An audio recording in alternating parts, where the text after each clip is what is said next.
Visakha RK బీచ్లో ఇవాళ Indian navy విన్యాసాలు ఉండబోతున్నాయి. ముఖ్య అతిథిగా హాజరవుతున్నారు సీఎం చంద్రబాబు. బాబుతో పాటు సతీమణి భువనేశ్వరి, మనవడు దేవర్ష్ కూడా ఇందులో పాల్గొంటున్నారు.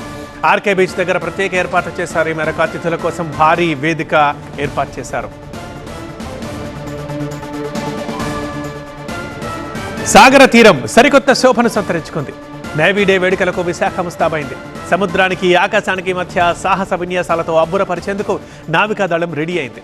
నిన్నటిదాకా జరిగిన రిహార్సల్స్ వార్ జోన్ ని తలపించేలా ఉండడంతో ఇవాల్టి మెయిన్ ఈవెంట్ అయితే గూస్ బంప్స్ అంటున్నారు వైజాగ్ వాసులు.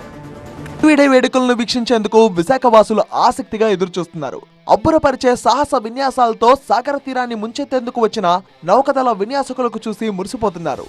1971లో జరిగిన యుద్ధంలో పాకిస్తాన్పై భారత్ సాధించిన విజయానికి గుర్తుగా ప్రతి సంవత్సరం నేవీ డే ఉత్సవాలు నిర్వహిస్తోంది నావికాదళం. 1971 నుంచి 2023 వరకు క్రమం తప్పకుండా ఆర్కే బీచ్లోనే వేడుకలు జరిపింది.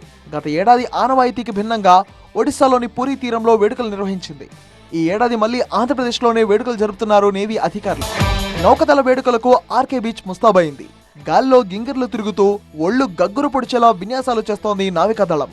అటు సముద్రంలో ఇటు ఆకాశంలో నేవీ చేసే సాహసాలు చూడడానికి రెండు కళ్ళు సరిపోవు. నేవీ యుద్ధ నైపుణ్యాలు, సామర్థ్యం, ఆయుధ సంపత్తి అందరికీ తెలిసేలా స్కై డైవింగ్, ఫైటర్ జెట్లు, హెలికాప్టర్లు, నేవీ హెలికాప్టర్లు, యుద్ధ నౌకలు, ట్యాంకులు, సబ్మెరైన్, ఫైటర్ జెట్లు, నేవల్ బ్యాండ్ ప్రదర్శిస్తారు.